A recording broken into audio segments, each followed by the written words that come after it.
بسم اللہ الرحمن الرحیم۔ السلام علیکم ورحمۃ اللہ وبرکاتہ۔ میرے پیارے پیارے بھائی و بہنوں، آج ہم بات کرنے والے ہیں نبی پاک صلی اللہ تعالی علیہ وسلم کی جوانی کا پورا واقعہ۔ میرے عزیز دوستو، اگر آپ حضور پاک صلی اللہ تعالی علیہ وسلم کی بچپن کا پورا واقعہ جاننا چاہتے ہیں تو ڈسکرپشن پر ایک لنک دیا ہوا ہے، اور اس لنک پر کلک کرتے ہی حضور پاک صلی اللہ تعالی علیہ وسلم کا بچپن کا پورا واقعہ آپ کے سامنے حاضر ہوگی اور آپ سن سکتے ہیں، کیونکہ ہم نے محمد صلی اللہ تعالی علیہ وسلم کا بچپن کے بارے میں ایک ویڈیو اس سے پہلے بنا چکے ہیں۔ آپ سے گزارش ہے ضرور سنیں۔ بات کرتے ہیں محمد صلی اللہ تعالی علیہ وسلم کے جوانی کے بارے میں۔ جب آپ صلی اللہ تعالی علیہ وسلم جوان ہو گئے تو آپ کی سچائی اور ایمانداری کو دیکھ کر ایک بار حضرت خدیجہ رضی اللہ تعالی عنہا نے آپ کو اپنا مال دے کر شام کو تجارت کے لیے بھیجا اور ساتھ میں اپنے ایک غلام کو بھی لگا دیا۔ اللہ کے فضل و کرم سے تجارت میں بہت فائدہ ہوا۔ حضرت خدیجہ کے غلام جن کا نام مسیرہ تھا، انہوں نے بھی آپ کی ایمانداری اور اچھے اخلاق کی خوب تعریف کی۔ یہ دیکھ کر حضرت خدیجہ آپ کی طرف مائل ہوئی، یعنی کہ حضرت خدیجہ آپ صلی اللہ تعالی علیہ وسلم سے بہت پربھاوت ہوئی، اور اس کے بعد آپ نے خود ہی پیغمبر محمد صلی اللہ تعالی علیہ وسلم سے نکاح کرنے کا پیغام بھیجا۔ پیارے دوستو، ہم آپ کو بتا دیں کہ حضرت خدیجہ رضی اللہ تعالی عنہا عرب میں ایک کامیاب بزنس وومن تھی، اور اپنے بیپار سے ہوئی کمائی کو حضرت خدیجہ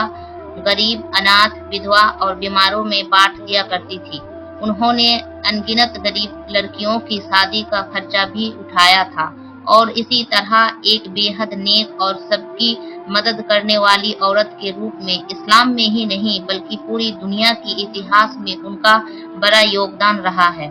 یعنی کہ حضرت خدیجہ ہمیشہ غریب لوگوں کی اناج اور کپڑوں سے مدد کیا کرتی تھی۔ دوستو، ہم آپ کو یہ بھی بتا دیں کہ حضرت خدیجہ کی پیغمبر محمد صلی اللہ تعالی علیہ وسلم کے ساتھ شادی ہونے سے پہلے